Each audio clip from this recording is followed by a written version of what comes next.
Mga kaparokya, may muli pong nagbalik sa Eat Bulaga. Yan ang ilan sa pag-uusapan natin ngayong araw po, mga kaparokya. Pero unahin natin ang nangyari sa Eat Bulaga kanina sa The Age is Right.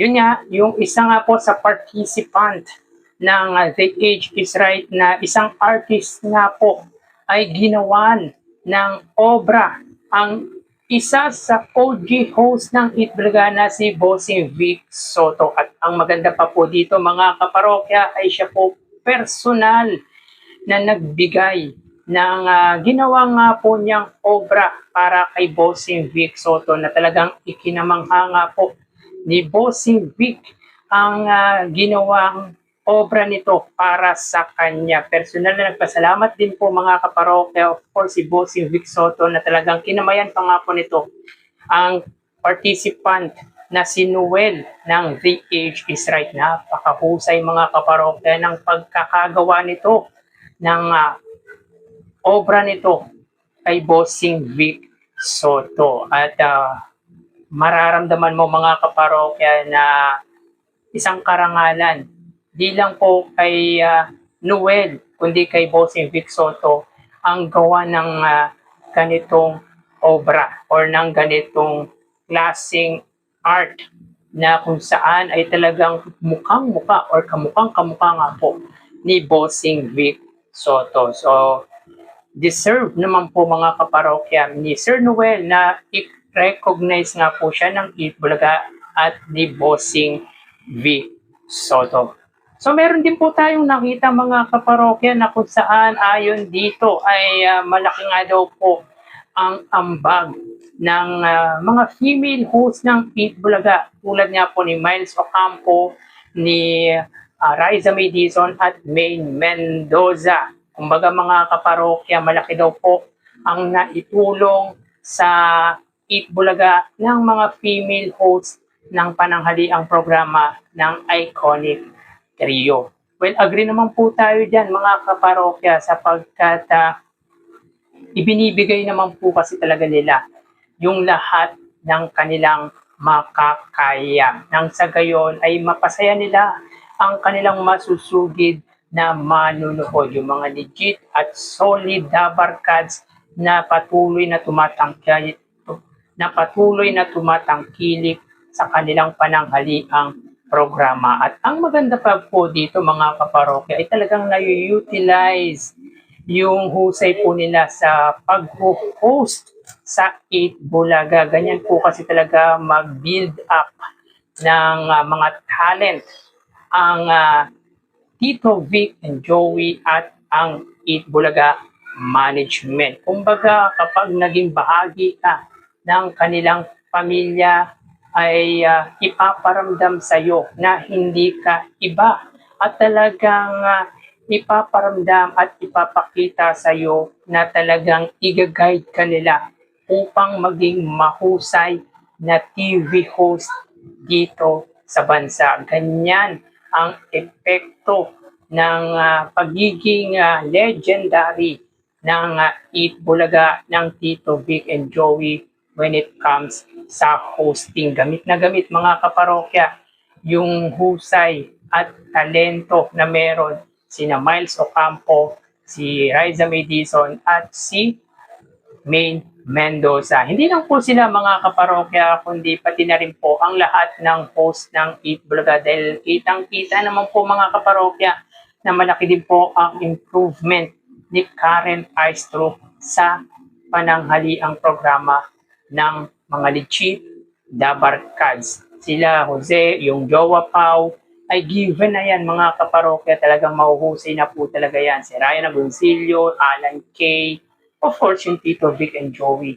Pero malaki din po talaga ang ambag ng mga female host ng Eat Bulaga kung bakit patuloy na nakikilala at patuloy na nasa taas po ang Eat Bulaga, di dahil lamang po yan sa Tito Vic and Joey, kundi pati na rin po sa tulong ng mga kanilang co-host.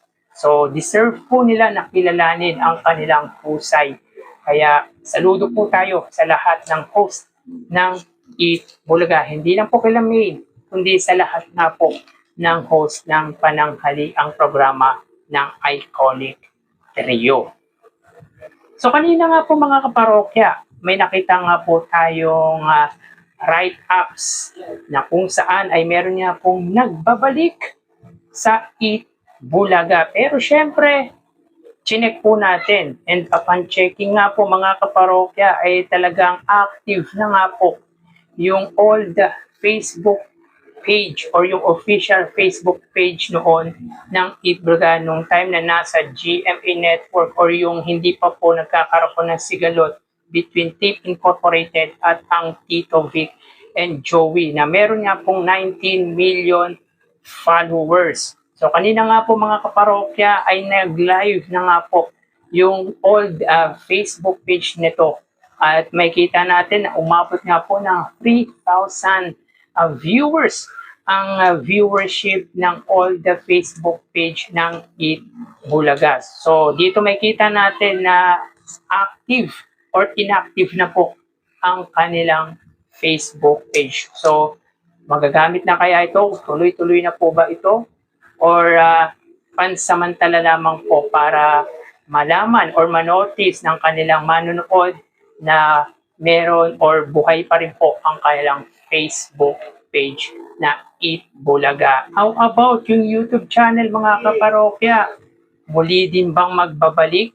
But upon checking mga kaparokya ng kanilang YouTube channel, yung old YouTube channel ay wala nga po tayong nakita na active po ang dati po nilang YouTube channel. So, tignan po natin sa susunod na mga araw mga kaparokya kung ibabalik po nila yung kanilang YouTube channel nung time na nasa GMA Network po sila. Samantala mga kaparokya, isang singer nga po ang tila proud na proud sa kanyang pinost sa kanyang social media dahil talagang taos-puso or bukal sa puso nitong pinost or pinagmalaki nga po ang achievement or yung mga naging nagawa ni Tito Sotto bilang isang senador.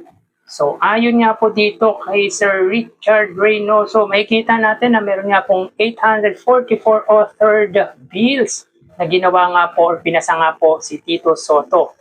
345 co-authored bills, 350 authored resolution, 388 co-authored resolution at 272 bill passed into law. Ito po yung mga bill na napasa nga po at naisabatas. Samantala sa 20th Congress, mga kaparokya, ay meron na nga po siyang 18 authored bills. Tatlo dito yung may 3 co-authored bills at 6 na co-authored resolution at 8 co-authored resolution. At ngayon po ay wala pa pong bills na napapasa dahil nga po sa sigalot sa Senado. Pagpasok nga lang po mga parokya ni Senate President or former Senate President Tito Sotto bilang senador ay hindi po sila basta-basta nakapagpasa ng panibagong bills dahil maraming dapat ayusin, maraming dapat linisin sa ating bansa. Nandyan yung sa flood control anomalies na talagang siniyasak sa Senado. Kaya walang gaanong bills na napasa or nagawa buhat ng muling magwagi si Tito Sotto bilang senador. Pero ang maganda dito mga kaparokya ay talagang suportado nga po siya. Hindi lang po ng inyong lingkod, pati ang mga singer tulad ni Sir Richard Reynoso na naniniwala nga po sa mga nagawa at sa na-achieve ni former Senate President Tito Sotto. Yan po ang maituturing po natin na tunay na serbisyong totoo para sa tao ang ginagawa, hindi puro salita. So hanggang dito na lang po tayo mga kaparokya. Mag-iingat po tayo palagi. Thank you and God bless.